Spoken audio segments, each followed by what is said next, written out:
Api di Bukit Menoreh. Cerita, Esa Mintarja. Audiobook, novel silat. Bab 5. Pada saat ayam jantan berkokok untuk yang terakhir kalinya, Laskar Widura bersama-sama anak-anak muda Sangkal Putung itu pun mulai bergerak. Dengan cepat mereka berjalan ke Pandean. Seperti rencana semula, maka Laskar itu pun segera menyembunyikan diri di belakang puntuk-puntuk, parit dan pepohonan. Dengan hati yang tegang mereka menunggu. Sidanti duduk bersandar sebatang pohon aren. Tangannya yang bergelang akar itu membelai senjatanya, sebatang tombak pendek, dengan ujung tajam di kedua sisinya. Manggala. Dan dinamainya senjatanya itu Kiai Muncar. Senjata pemberian gurunya, yang selama ini dibangga-banggakan. Pada tangkai senjatanya itu terukir gambar 2 ekor ular yang saling membelit. Sedang pada kedua buah kepalanya yang bertolak belakang, terjulurlah lidah ular itu. Dan lidah ular itulah kedua mata nenggala yang bernama Kiai Muncar itu. Anak muda itu pun menunggu dengan hati yang tegang. Yang berada di dalam kepalanya adalah macan kepatihan yang namanya ditakuti hampir di seluruh Jipang dan Pajang. Sekali-sekali dipandanginya senjatanya, seakan-akan ia bertanya kepadanya, apakah kau akan mampu melawan senjata Tohpati yang mengerikan itu? Dari gurunya Sidanti pernah mendengar, bahwa Tohpati yang bergelar macan kepatihan itu bersenjata sebuah tongkat baja putih. Di ujung tongkat itu terdapat sebuah logam yang dinamainya besi kuning, berbentuk tengkorak. Karena itu maka Ki Tambak Wedi yang agaknya telah mempersiapkan muridnya untuk melawan Tohpati itu, dan membekalinya dengan senjata yang tak kalah dahsyatnya. Pada suatu kali Ki Tambak Wedi itu pernah berkata kepada muridnya, Sidanti, di Jipang, sepeninggal Arya Penangsang dan Patih Mantahun, maka orang yang ditakuti adalah Tohpati. Karena itu, bila kau dapat menangkapnya hidup atau mati, maka namamu pun akan segera ditempatkan tepat di bawah nama Sutawijaya. Sedang Sutawijaya itu bukanlah seorang yang perlu ditakuti pula. Apalagi putra Adipati Pajang itu sendiri. Kelak apabila kau telah mendapat kesempatan yang baik dalam tataran keprajuritan di Pajang, maka bukanlah pekerjaan yang sulit bagimu untuk menyingkirkan Sutawijaya. Biarlah pemanahan, penjawi dan jurumartani kelak menjadi urusanku. Sidanti tersenyum. Terbayang di dalam angan-angannya sebuah jalan lurus ke istana Pajang meskipun jauh. Tiba-tiba Sidanti terkejut ketika ia mendengar gemerisik di belakangnya. Ketika menoleh dilihatnya Swandaru berjalan terbungkuk-bungkuk kepadanya. Apa kerjamu? Bertanya Sidanti berbisik. Swandaru duduk di sampingnya, dan dijawabnya lirih, mencarimu. Kau akan melawan macan kepatihan? Sidanti mengangguk, sendiri? Kembali Sidanti mengangguk. Aku ikut, minta Swandaru, jangan gila, desis Sidanti. Kenapa? Kita tidak sedang bermain kucing-kucingan, tetapi kita akan menentukan hidup mati bagi Sangkal Putung. Aku tahu, karena itu Tohpati harus mati. Kita keroyok berdua. Jangan mengigau. Kembali ke kelompokmu. Aku di sini, bantah Swandaru. Sidanti menjadi tidak senang. Karena itu ia membentak perlahan-lahan, kembali. Atau aku tampar mulutmu. Swandaru mengerutkan keningnya. Ia tidak mau ditampar untuk kedua kalinya. Karena itu ia pun diam. Tiba-tiba mereka terkejut ketika mereka mendengar suara burung kulik. Itulah pertanda bahwa Laskar Macan Kepatihan telah dilihat oleh pengawas. Kembali ke kelompokmu, Sidanti mengulangi, dan Swandaru pun segera merangkak ke kelompoknya. Widura telah berdiri di balik sebatang pohon yang berdiri di dekat perapatan. Dari kelokan jalan di ujung bulak yang pendek ia melihat serombongan orang berjalan ke Sangkal Putung. Namun mereka tidak melewati jalan di simpang 4 itu. Mereka segera meloncati parit, dan menyusur pematang, memotong langsung menuju Sangkal Putung. Mereka menyusuri pematang, bisik Ki Demang. Widura tidak segera menjawab. Tetapi tampaklah ia sedang berpikir. Tiba-tiba ia mendengar suara burung kulik untuk kedua kalinya. Karena itu katanya, bukan induk pasukan. Itulah cara macan kepatihan memancing lawannya ke arah yang keliru, Demang Sangkal Putung mengerutkan keningnya. Gumamnya, macan yang cerdik. Macan itu memang berotak terang, sahut Widura. Rombongan itu akan menyerang dari arah utara. Mereka menyangka bahwa kita masih belum tahu akan kedatangannya. Apabila kemudian laskarku dan anak-anak muda Sangkal Putung menyongsongnya ke utara, maka induk pasukannya akan datang, dan melanda Sangkal Putung dari jurusan ini. Ki Demang mengangguk-angguk. Tetapi timbullah persoalan di dalam dadanya, karena itu ia bertanya, kita menunggu induk pasukan? Iya, jawab Widura. Bagaimanakah dengan orang-orang yang memintas di atas pematang itu? Widura berpikir sejenak, sedang aku pikirkan, katanya. Dan sesaat kemudian ia memanggil salah seorang anak buahnya, Sonya, katanya. Ketika yang dipanggil telah berdiri di sampingnya, adakah kau masih jagoan lari? Sonya memandang Widura dengan penuh pertanyaan. Tetapi ia menunggu sampai Widura memberinya penjelasan. Pancinglah orang-orang itu. Apa yang harus aku lakukan? Bertanya orang itu. Widura mengerutkan alisnya. Kemudian katanya, mudah-mudahan berhasil. Widura itu berhenti sesaat. Kemudian dilanjutkannya, muncullah dari dalam parit. Berteriaklah memanggil mereka seakan-akan mereka adalah orang Sangkal Putung. Apabila mereka telah berhenti, beritahukan kepada mereka, bahwa kau melihat laskar datang untuk menyerang Sangkal Putung. Aku harap mereka menjadi ragu-ragu. Nah sesudah itu kau akan mengatakan kepada mereka hal yang sebenarnya. Laskar penyerang itu telah membagi kekuatannya. Yang memintas itu adalah laskar pancingan, dan yang lain akan menyusul. Seterusnya kau harus berlari ke Sangkal Putung. Bunyikan tanda bahaya. Sonya mengangguk-anggukan kepalanya. Ia tahu bahwa tugasnya tidak seberat harus bertempur melawan mereka, apa selanjutnya, ia bertanya. Serahkan kepada kami, jawab Widura. Sonya mengangguk-anggukan kepalanya. Dan Widura masih memberinya beberapa petunjuk dan penjelasan. Ia hanya harus berlari ke Sangkal Putung. Selebihnya tidak. Meskipun demikian, apabila rencana itu meleset, maka ada juga bahayanya. Sekarang, bertanya orang itu. Ya, cepat, sebelum mereka terlampau jauh ke tengah persawahan, sahut Widura. Sonya itu pun kemudian merangkak, dan melompat ke dalam parit. Setelah ia menyusur parit itu beberapa puluh tombak, maka diangkatnya kepalanya sambil berteriak nyaring, "Hei, siapa itu? Adakah kalian orang-orang Sangkal Putung?" Di dalam kesepian ujung malam suara itu melengking seperti membentur gunung Merapi. Orang-orang yang berjalan di pematang itu pun mendengar suaranya. Serentak mereka berhenti dan memandang ke arah suara itu. Pada saat itulah Sonya meloncat dari dalam parit sambil mengulangi pertanyaannya. Rombongan yang tak begitu besar itu pun berhenti. Mereka tegak berjajar di pematang seperti wayang sedang di samping. Sesaat mereka saling berpandangan. Apalagi kemudian ketika mereka mendengar suara Sonya berteriak, "Hei dengar, desa kalian akan mendapat serangan. Lihat sebentar lagi laskar itu akan datang." Orang-orang dalam rombongan itu pun saling bertanya-tanya. Siapakah orang yang berteriak-teriak itu? Adakah ia orang Sangkal Putung? Tetapi bagaimanapun juga, ternyata bahwa orang itu telah melihat induk pasukannya. Dalam keadaan yang tiba-tiba itu, pemimpin rombongan tidak segera dapat mengambil keputusan. Sesaat mereka masih tegak di atas pematang itu. Bahkan terdengar salah seorang di antara mereka bergumam sesama, siapakah dia?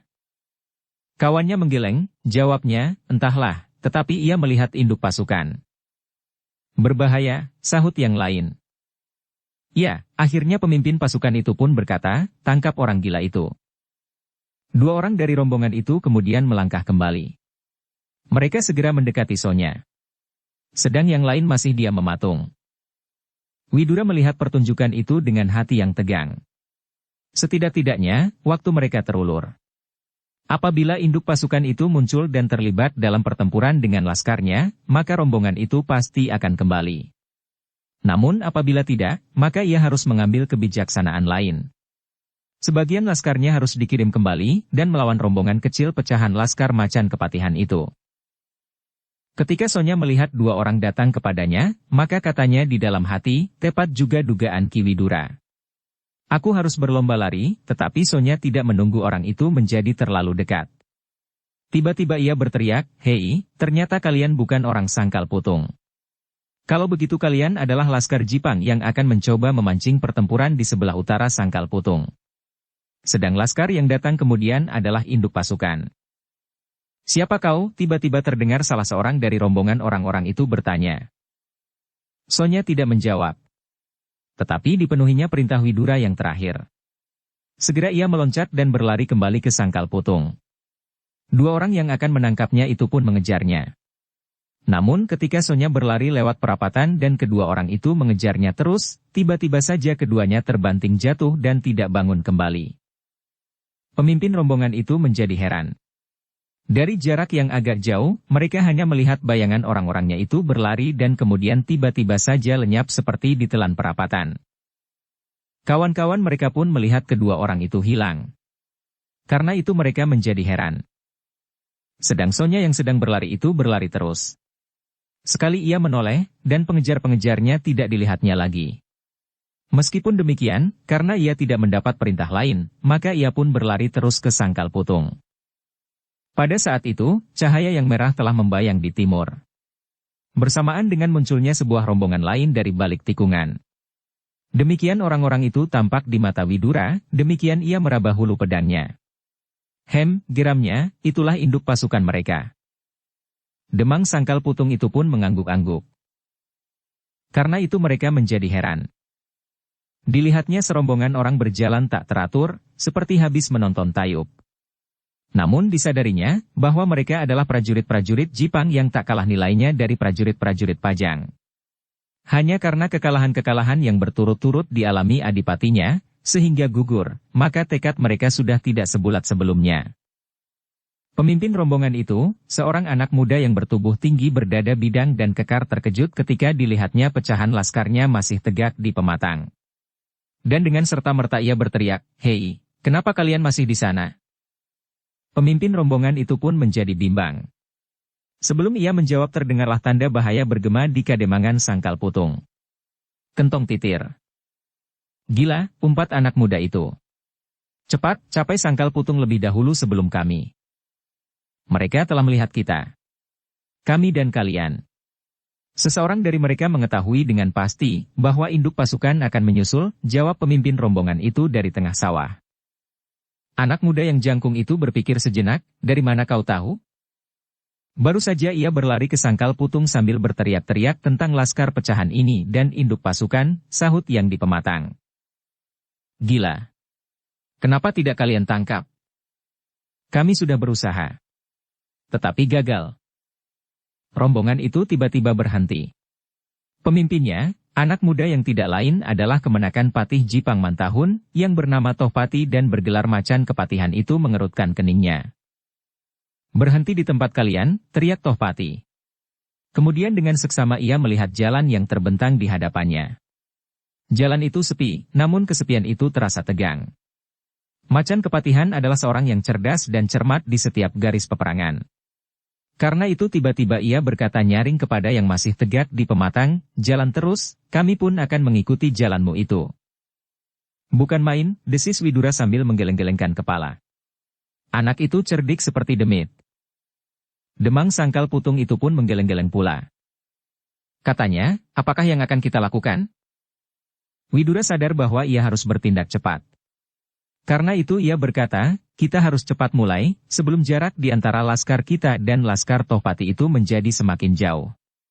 Sebagian rencana kita sudah gagal, namun sebagian besar belum. Kita pasti akan dapat mencapai hasil seperti apabila mereka berjalan tepat di muka hidung kita. Widura segera mencabut pedangnya. Kemudian dilemparkannya sebuah kerikil kepada seseorang di sampingnya sebagai perintah. Kemudian terdengarlah bunyi burung tuhu berturut-turut 3 kali. Semua anak buahnya menjadi tegang. Mereka sudah harus bersiap untuk menyergap. Namun jarak kedua pasukan itu masih belum terlalu dekat. Tetapi mereka sadar bahwa laskar macan kepatihan itu tidak akan lewat di simpang 4. Kepada Ki Demang, Widura berkata, "Bapak Demang, bawalah anak-anak sangkal putung langsung memotong laskar mereka yang terpisah. Mereka pasti akan kembali dan berusaha membantu induk pasukannya. Pecahan itu pasti bukan orang-orang pilihan. Mereka hanya dipakai sekedar untuk mengelabuhi lawan-lawannya." Ki Demang mengangguk-angguk. Sementara itu Widura melemparkan kerikil untuk kedua kalinya. Dan kembali terdengar bunyi burung tuhu berturut-turut 3 kali. Sidanti tersenyum. Ia pun telah tegak di belakang pohon aren itu. Ketika ia mendengar aba-aba untuk kedua kalinya, anak muda itu tidak menunggu lebih lama lagi. Perintah untuk menyerang itu disambutnya dengan sebuah loncatan dan dengan cepat ia menghambur lari langsung ke arah macan kepatihan. Tohpati terkejut mendengar bunyi burung tuhu. Otaknya yang terang segera mengenal bahwa yang didengarnya itu sama sekali bukan bunyi burung yang sebenarnya. Karena itu ia pun segera berteriak nyaring, "Siapkan senjata kalian!" Tetapi anak buahnya tidak menyangka bahwa mereka akan segera menerima sergapan. Mereka masih mengira bahwa kedatangannya baru diketahui oleh seorang pengawas saja. Namun tiba-tiba saja di hadapan mereka, muncul laskar Widura berloncatan dari balik-balik pohon dan parit-parit. Karena itu sebagian mereka menjadi gugup.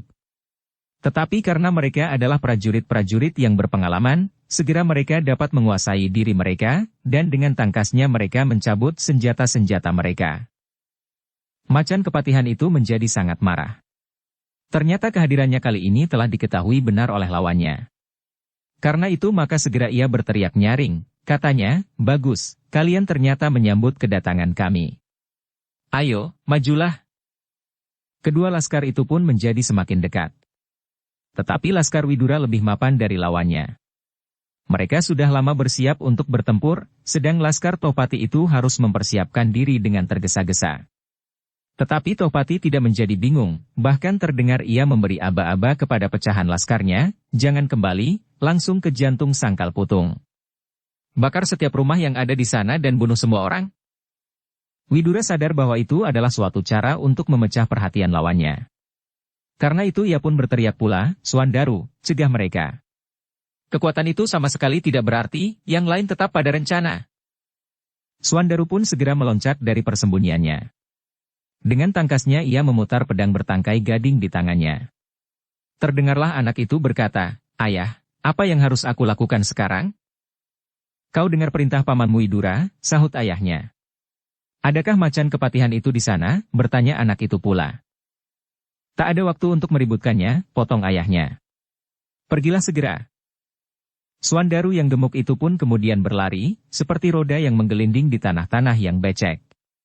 Sambil mengangkat pedangnya tinggi-tinggi ia berteriak-teriak seperti sedang menghalau burung pipit yang mencuri padi di sawah. Kawan-kawannya yang melihat Swandaru itu pun segera berlari menyusulnya. Seperti Swandaru, mereka berteriak-teriak pula memekakkan telinga. Meskipun demikian, namun anak-anak muda sangkal putung itu bukan anak-anak yang hanya pandai berteriak-teriak saja. Sejak keadaan antara Pajang dan Jipang kian memburuk, mereka telah menentukan sikap. Di bawah asuhan-asuhan pemimpin-pemimpin Kademangan, mereka melatih diri dengan tekun. Apalagi ketika kemudian datang Widura berserta laskarnya. Anak-anak itu pun menjadi semakin bernafsu melatih diri. Karena itu, maka mereka pun mempunyai cukup kemampuan untuk menggerak-gerakkan senjata-senjata mereka.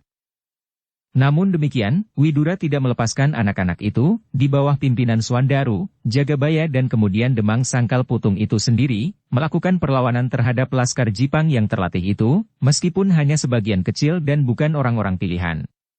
Karena itu, maka beberapa orangnya pun diperintahkannya untuk membantu mereka, serta untuk menjaga agar tekad anak-anak itu tidak goyah karena kekalahan-kekalahan kecil.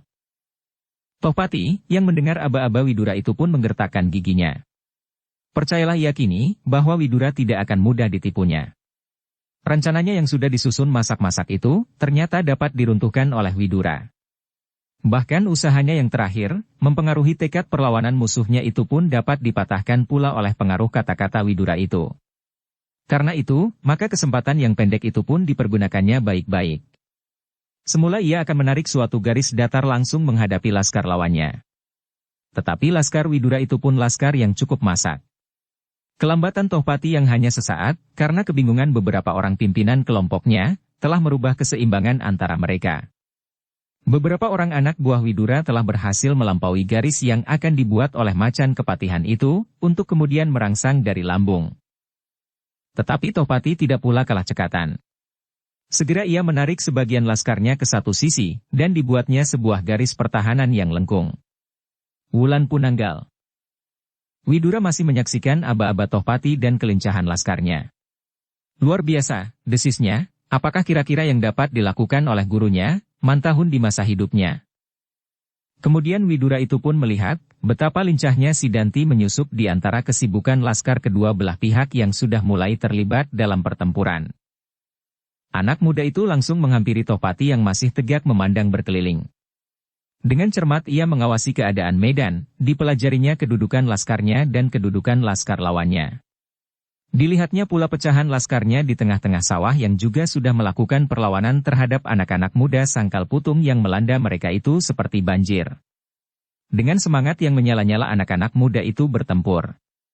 Ternyata, meskipun Swandaru harus berhadapan dengan prajurit-prajurit Jipang, namun kekuatannya benar-benar berpengaruh atas pertempuran itu. Ayunan pedangnya benar-benar mengerikan. Setiap usaha untuk menangkisnya, maka akibatnya adalah pedang lawannya itu terpental jatuh. Tohpati terkejut ketika ia melihat seseorang melompat ke hadapannya sambil tersenyum. Kemudian terdengar orang itu berkata, "Selamat pagi Tohpati. Bukankah kau yang bernama Tohpati dan bergelar macan kepatihan?" Tohpati mengerutkan keningnya. Jawabnya, "Apa maumu?" "Aneh," sahut orang itu, yang tidak lain adalah Sidanti. "Kita berada di dalam pertempuran." "Bagus," seru Tohpati. "Mana Paman Widura?" "Aku akan mewakilinya," jawab Sidanti. Tohpati masih tetap acuh tak acuh. Ia mencoba mencari Widura di antara laskar lawannya. Sebelum pecah perselisihan Jipang dan Pajang, Widura telah dikenalnya. Dan kini ia ingin mencoba, apakah Widura masih segarang seperti pada masa-masa lampaunya. "Siapa yang kau cari?" tiba-tiba terdengar suara Sidanti. "Pergilah," bentak Tohpati. "Orang yang pertama-tama akan aku bunuh adalah Paman Widura. Aku tidak ada waktu berkelahi dengan kelinci-kelinci macam kau." Sementara itu tangan kiri Tohpati itu melambai kecil. Dan meloncatlah seorang anak buahnya ke sisinya. "Selesaikan anak ini," katanya. Orang itu tak menunggu perintah untuk kedua kalinya. Hiruk-pikuk pertempuran di sekitar mereka tak banyak memberi mereka waktu. Karena itu, maka anak buah Tohpati itu pun segera menyerang Sidanti dengan sebuah tusukan pedang. Tetapi tiba-tiba mata Tohpati itu pun terbeliak. Yang dilihatnya, dengan suatu gerakan yang hampir tak tampak oleh mata, Sidanti telah memiringkan tubuhnya, dan dengan satu gerakan yang tak terduga-duga tangan kirinya telah berhasil menyobek perut lawannya dengan senjatanya. Terdengar orang itu berteriak nyaring, dan kemudian tubuhnya terbanting di tanah. "Hadiah yang tak menyenangkan," desis Sidanti. Wajah macan kepatihan itu pun menjadi merah. Ditatapnya muka Sidanti. Tampaklah anak muda itu tersenyum. Sementara itu langit pun telah menjadi semakin cerah. Cahaya matahari pagi tampak seakan-akan berloncat-loncatan di ujung-ujung senjata. Dan karena itulah maka kemudian Tohpati melihat senjata yang tajam pada ujung pangkalnya di tangan Sidanti itu. Tohpati itu pun terkejut. Terdengarlah ia menggeram parau, "Tambak Wedi." Sidanti masih tersenyum. Jawabnya, "Kau kenal nama itu?" "Ya," sahut macan kepatihan. "Aku kenal Ki Tambak Wedi, aku kira kau adalah salah seorang muridnya." Sidanti mengangguk. "Kau benar," katanya. "Bagus," seru Tohpati. "Tambak Wedi telah mengkhianati pamanku. Orang itu adalah sahabat Paman Mantahun. Namun ketika terjadi bentrokan antara Jipang dan Pajang ia mengingkari persahabatannya. Bahkan kini muridnya ditempatkannya di pihak Pajang." "Jangan merajuk," jawab Sidanti. "Guruku melihat bahwa tak ada gunanya memihak Jipang, sebab Jipang pasti akan hancur." "Pamanku pun berkata demikian," potong Tohpati cepat-cepat. "Orang semacam Tambak Wedi pasti tidak akan mempunyai kesetiaan pada suatu sikap. Kau pernah melihat batang ilalang? Nah, itulah dia. Bila angin bertiup ke utara, maka tunduklah ia ke arah angin itu, bila angin kemudian berputar ke selatan, batang ilalang itu pun berputar pula." "Cukup," teriak Sidanti. Betapa tersinggung mendengar kata-kata Tohpati. Karena itu ia pun segera bersiap dengan nenggala yang dinamainya Kiai Muncar.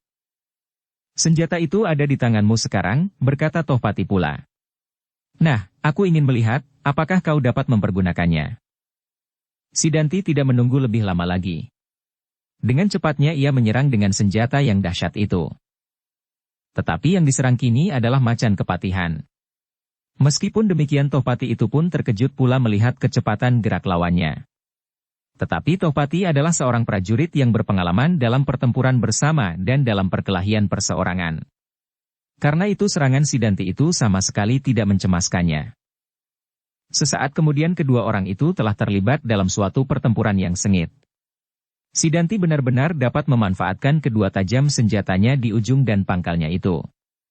Nanggala itu berputar seperti baling-baling, kemudian mematuk-matuk seperti seekor ular naga yang sedang marah. Sekali-sekali dengan satu ujung, namun tiba-tiba dengan sebuah putaran yang cepat, ujung yang lainnya menusuk pula dengan dahsyatnya. Benar-benar seperti sepasang ular naga yang garang. Tetapi senjata Tohpati tidak kalah mengerikan. Tongkat baja yang gemerlapan di bawah cahaya matahari pagi, seakan-akan dari tongkat itu berloncatan butiran-butiran mutiara dan menghambur di sekitar tempat perkelahian itu. Dan di ujung cahaya yang putih mengkilap itu tampaklah leretan-leretan kuning seperti seekor lebah raksasa yang berterbangan. Apabila lebah kuning itu berhasil hinggap di tubuh lawannya, maka akibatnya adalah maut. Itulah kepala tongkat Tohpati, yang dibuatnya dari besi kuning berbentuk tengkorak kecil. Tohpati dan Sidanti adalah dua anak muda yang sebaya. Kedua-duanya mempunyai bekal yang cukup dan mempunyai nafsu yang sama-sama berkobar di dalam dada masing-masing. Di sekitar mereka pun pertempuran menjadi semakin seru. Widura dengan penuh kesungguhan memimpin anak buahnya hampir di semua tempat. Orang itu dapat menyusup di segala titik pertempuran. Karena itulah maka anak buahnya menjadi berbesar hati, sebab setiap kali dilihatnya pemimpin mereka yang perkasa itu ada di sampingnya. Di tengah sawah, laskar pecahan yang memisahkan diri dari induk pasukannya itu pun bertempur dengan sengitnya. Anak-anak muda Sangkal Putung benar-benar mengamuk sejadi-jadinya. Mereka merasa bahwa hari depan mereka, bahkan hari depan kampung halamannya sedang terancam. Apabila mereka kali ini gagal mempertahankannya, maka untuk seterusnya mereka akan kehilangan masa depan mereka. Sebab akibat dari kehancuran kampung halamannya kali ini, akan panjang sekali.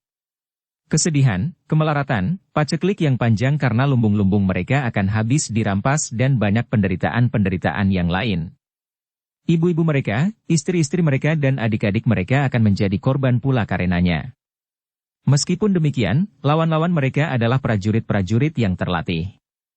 Itulah sebabnya maka kadang-kadang mereka menjumpai perlawanan-perlawanan yang tak mereka duga-duga. Untunglah bahwa di antara mereka terdapat orang-orang yang berpengalaman pula. Jagabaya Sangkal Putung, yang meskipun sudah agak lanjut umurnya, namun ia adalah bekas prajurit Demak yang baik. Demang mereka yang penuh dengan tanggung jawab ada pula di antara mereka. Meskipun betapa berat hati Demang itu melihat darah yang harus tertumpah.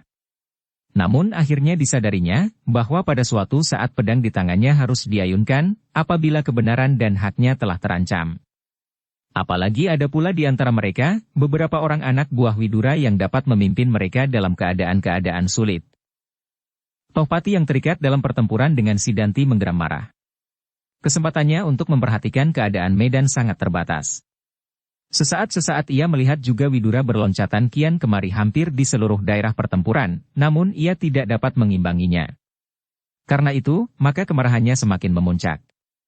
Sehingga kemudian dengan tenaga sepenuhnya ia bertempur untuk segera menghancurkan lawannya. Sidanti pun kemudian memeras tenaganya dalam perlawanannya atas macan kepatihan itu. Namun kemudian terasa, betapa garangnya harimau yang namanya ditakuti oleh hampir setiap orang Jipang dan Pajang. Betapa Sidanti mendapat tempaan tak henti-hentinya oleh gurunya, namun kini ternyata, bahwa kesaktiannya belum dapat melampaui, bahkan menyamai pun tidak, atas macan yang garang itu. Sedikit demi sedikit Sidanti merasa, bahwa lebah kuning itu semakin lama semakin dekat dengan kulitnya. Bahkan sekali-sekali telah terasa sentuhan angin yang tajam, yang dilontarkan oleh gerak besi kuning yang berbentuk tengkorak itu. Setan, Sidanti menggeram. Ia mengumpat tak habis-habisnya di dalam hati. Ternyata macan kepatihan itu benar-benar melampaui dugaannya. Orang itu benar-benar dapat bergerak demikian cepatnya, sehingga orang menyebutnya Tohpati dapat berubah menjadi asap. Meskipun demikian, betapapun garangnya macan kepatihan itu, namun tidaklah terlalu mudah untuk mengalahkan Sidanti. Anak muda murid Ki Tambak Wedi itu adalah anak yang tidak lekas berputus asa. Dikerahkannya segenap kemampuan yang ada padanya untuk tetap melawan macan kepatihan itu betapapun berbahayanya. Tetapi ia tidak akan dapat memungkiri kenyataan. Bahaya maut semakin lama semakin mendekat. Tongkat baja putih berkepala kuning itu kian lama kian cepat seperti nyamuk yang berputar-putar di telinganya. Karena itu, maka kemudian Sidanti terpaksa beberapa kali melangkah surut, semakin lama semakin dalam di belakang garis semula. Widura melihat kesulitan Sidanti. Tetapi ia tidak mencemaskannya.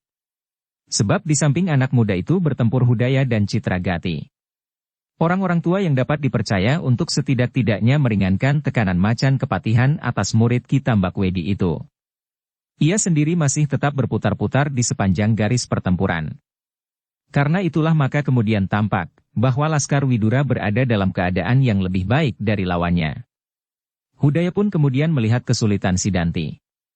Adalah menjadi kewajibannya untuk ikut serta memikul kesulitan itu. Karena itu segera ia meloncat, melepaskan lawan-lawannya dan menyerahkannya kepada beberapa orang lain. Dengan garangnya orang yang hampir di seluruh wajahnya ditumbuhi rambut itu menerjunkan diri dalam lingkaran pertempuran antara Sidanti dan Tohpati. Dengan sebuah tombak pendek ia menyerang sambil berteriak, "Sudah aku katakan Sidanti, macan ini tidak dapat diajak bermain-main." Melihat lawan yang baru itu Tohpati menggeram. Kemarahannya telah membakar segenap syarafnya. Dengan geramnya ia menjawab, "Ayo majulah, kenapa Widura tidak kau bawa serta?" Hudaya tertawa. Laki-laki itu sendiri tidak tahu kenapa ia tertawa. Namun di dalam hatinya tumbuhlah kebimbangan atas usahanya membantu Sidanti. Dengan penuh kesadaran ia berusaha mengusir setiap anggapan yang pernah didengarnya tentang Macan Kepatihan itu, namun ketika sekali tombaknya tersentuh tongkat baja putih itu, Hudaya berkata di dalam hatinya, "Pantaslah orang ini disebut Macan Kepatihan." Sentuhan senjatanya terasa seperti membekukan segenap urat darah, walaupun demikian, Hudaya adalah seorang prajurit. Karena itu, bagaimanapun juga keadaannya, namun ia harus berjuang.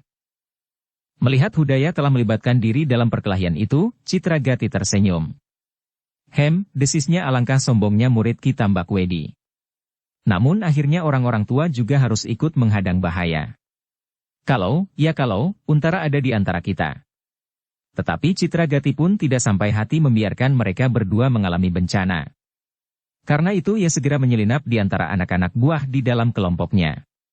Katanya, "Kita yakin atas kemenangan kita, majulah."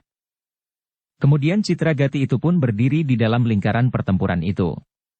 Dengan tangkasnya ia berloncatan di sela-sela senjata lawannya.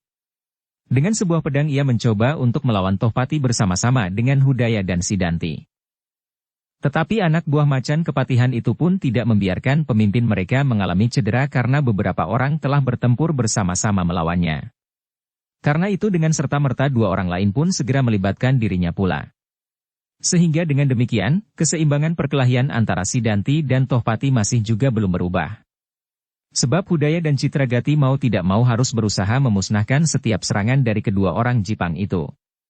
Karena itulah maka kesempatan untuk membantu tidak sedemikian banyak seperti yang diharapkan.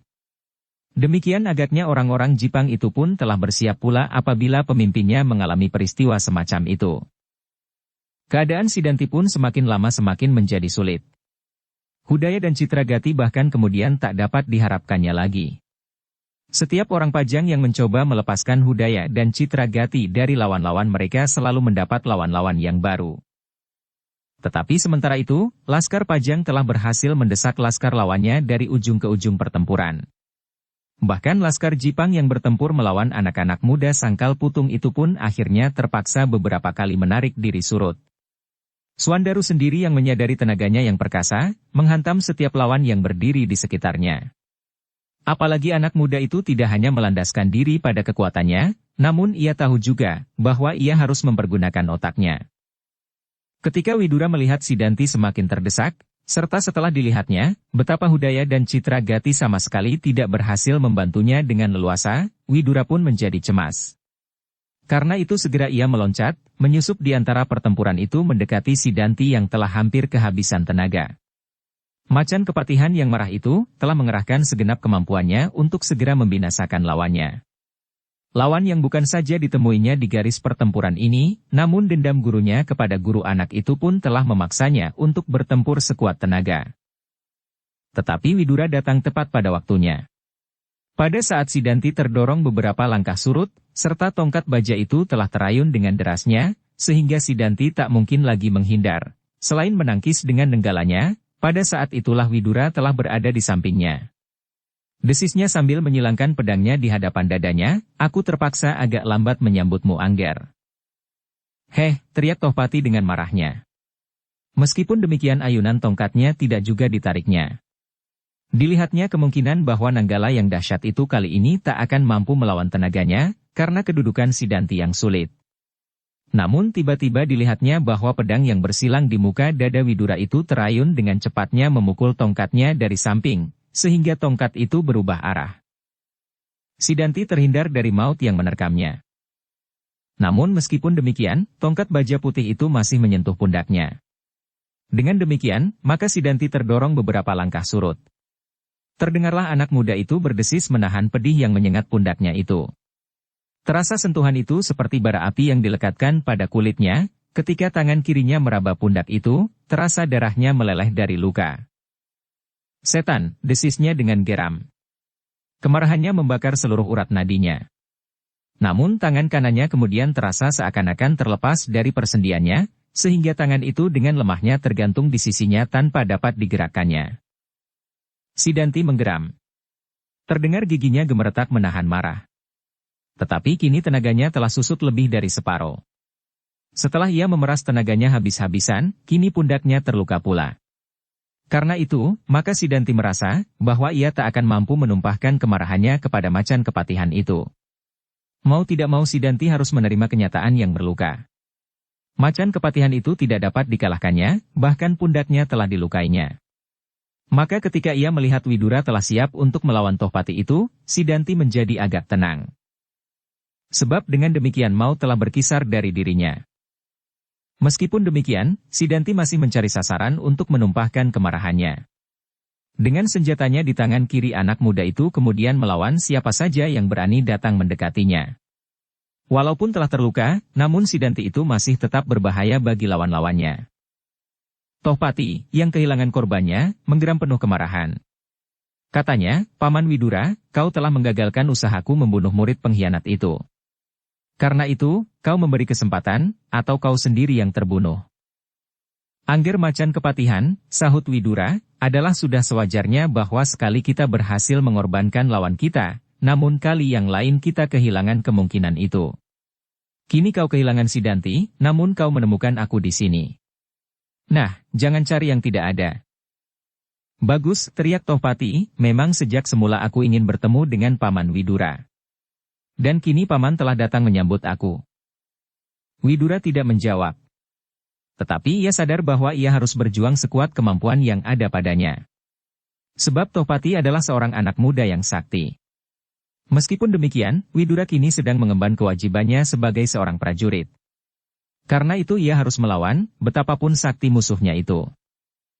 Dalam pertempuran itu, Widura kini dapat menghadapi lawannya dengan tenang, setelah ia yakin bahwa laskarnya berada dalam keadaan yang lebih baik dari laskar Tohpati. Sedikit demi sedikit laskar Widura itu dapat mendesak lawannya. Sehingga keadaan itu, mau tak mau pasti mempengaruhi jiwa Tohpati sendiri. Widura dan Tohpati itu segera terlibat dalam pertempuran yang seru. Tampaklah tenaga Tohpati yang kuat seperti raksasa itu melampaui tenaga Widura, namun Widura adalah prajurit yang berpengalaman. Telah berpuluh bahkan beratus kali dihadapinya lawan-lawan yang tangguh, namun untuk kesekian kalinya ia masih tetap hidup. Karena itu maka walaupun Tohpati adalah seorang yang sakti, namun Widura pun memiliki beberapa kesaktian pula, sehingga dengan demikian pertempuran itu menjadi semakin seru. Tongkat baja putih Tohpati berputar melingkar-lingkar dan bayangan warna putih seakan-akan menyelubungi dirinya, bergulung-gulung seperti ombak yang dahsyat siap untuk menelan korbannya. Namun pedang Widura pun memiliki kekhususannya sendiri. Pedang Widura bukanlah pedang yang dapat dibanggakan ketajamannya. Tetapi pedang itu dapat dipakainya untuk menghantam patah besi geligen. Namun setiap sentuhan pada ujung pedang itu, maka pastilah kulit lawannya akan berlubang. Meskipun pedang itu tidak tajam di punggungnya, tetapi ujungnya runcing melampaui ujung jarum. Di sudut-sudut pertempuran yang lain, semakin lama semakin nyata bahwa Laskar Pajang semakin berada diam keadaan yang lebih baik.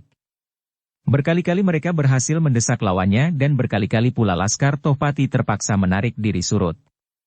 Bahkan Laskar Tohpati yang bertempur di tengah-tengah sawah itu pun kemudian semakin bergeser mendekati induk pasukannya. Mereka kemudian menjadi ngeri melihat anak-anak muda Sangkal Putung bertempur seperti orang-orang kerasukan setan. Sedang di antara mereka terdapat pula orang-orang yang memiliki pengetahuan tempur setidak-tidaknya menyamai Laskar Jipang itu. Gabungan antara tekad yang menyala-nyala dan otak yang berpengalaman, menjadikan rombongan anak-anak muda Sangkal Putung itu benar-benar mengerikan. Namun keadaan Widura tidak sebaik keadaan pasukannya. Seperti juga Sidanti, akhirnya Widura terpaksa mengakui bahwa Macan Kepatihan itu benar-benar perkasa di atas segala orang yang pernah dilawannya.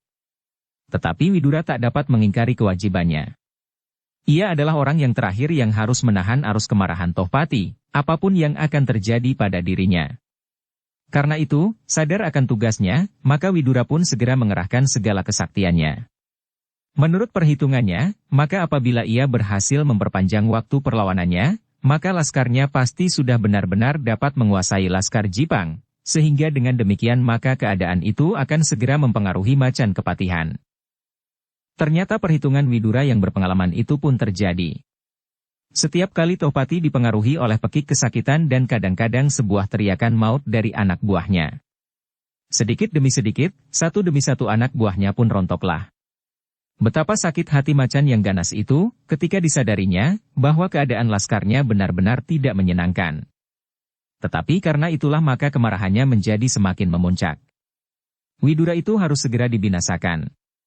Kemudian ia harus membunuh Sidanti pula.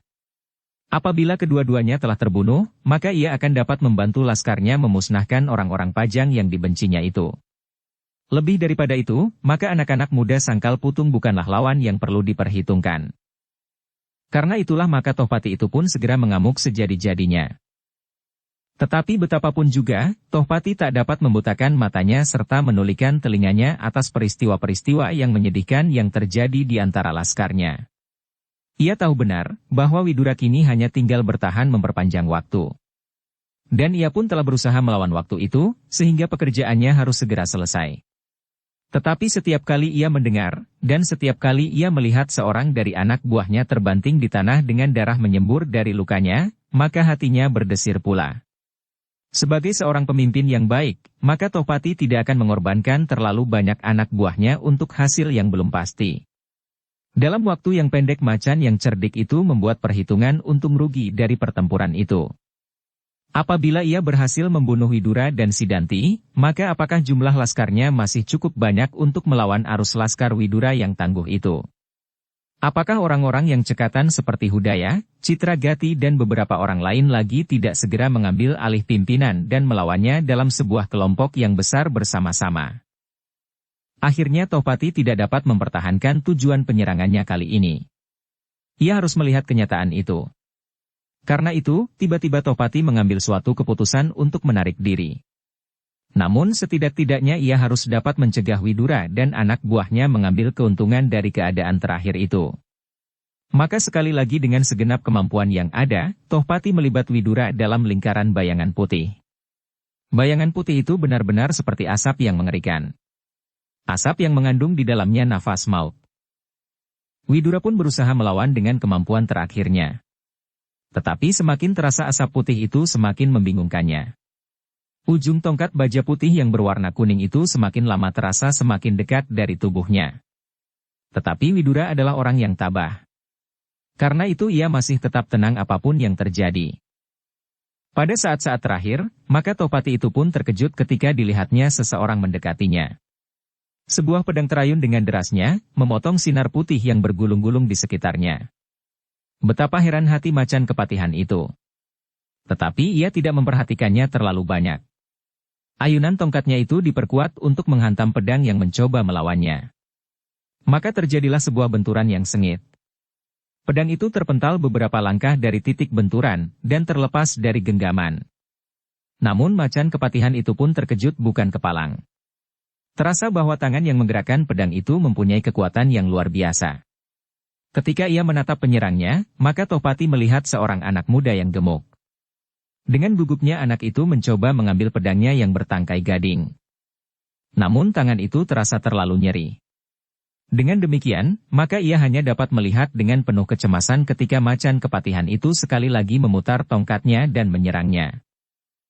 Ketika Widura melihat anak muda itu hatinya berdesir. Dengan serta-merta ia berteriak, "Swandaru, jangan gila. Pergilah." Tetapi Swandaru yang sedang mengagumi kekuatan tangan Tohpati itu tidak beranjak dari tempatnya. Untunglah bahwa Widura dapat bertindak cepat.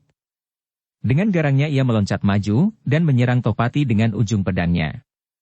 Tohpati terpaksa melawan pedang yang terjulur langsung ke dadanya. Sehingga ia menarik serangannya atas Swandaru. Sesaat kemudian kembali Tohpati berusaha sekuat-kuat tenaganya untuk membinasakan Widura. Swandaru kini melihat pertempuran itu dengan mulut ternganga.